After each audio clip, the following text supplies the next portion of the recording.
आपण मानक देखा चाहूँगी ए जगह आम जो देखा पाऊँ कला होकर जो अच्छी यह आदम चित्र आर पाखे दुईट फल अच्छी आम से विषय को आम चिंता करवा जे परमेश्वर कौन कले ना जगत को निर्माण कले और जगतर समस्त विषय को प्रभु निर्माण कले जहाँ जहाँ आम देखा सब विषय को प्रभु निर्माण कले आपर मनुष्य को से निर्माण कले आदम हवा को परमेश्वर कौन कले ना निजर सादृश्य निजर प्रतिमूर्ति से निर्माण करे आ निजर श्वास पाई से जीवित प्राणी कले और समान निमंते परमेश्वर कौन कले ना आउ एदन उद्यान सृष्टि कले और से जगह हवा और आदम कौन कले ना से जगह रहिले आ प्रभु कौन करते ना समान निकट को आसुले सहित से वार्तालाप करते कथा होते और ईश्वर उपस्थिति से ईश्वर महिमा परिपूर्ण थे आ गोटे दिन हवा और आदम जीवन में शैतान प्रवेश कला एदन उद्यान परमेश्वर कौन करते गोटे गोटे गछ थिला हूँ सत ज्ञानदायक वृक्ष आ वृक्ष फल खाइबा निमंते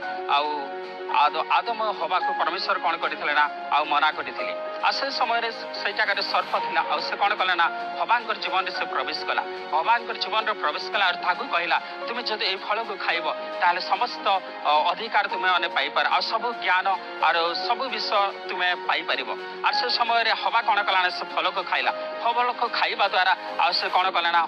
आदम को मध्य देला आदम को देला जिते बेले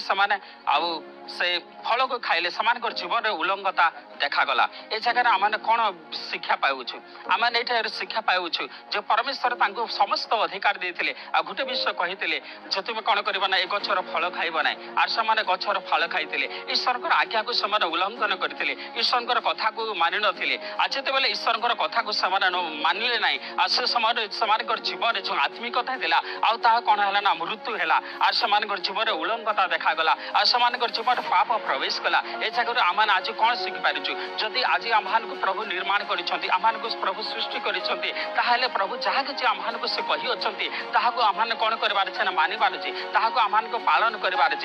आम ईश्वर गौरव ईश्वर सामर्थ्य को आम जीवन आम देखिपर।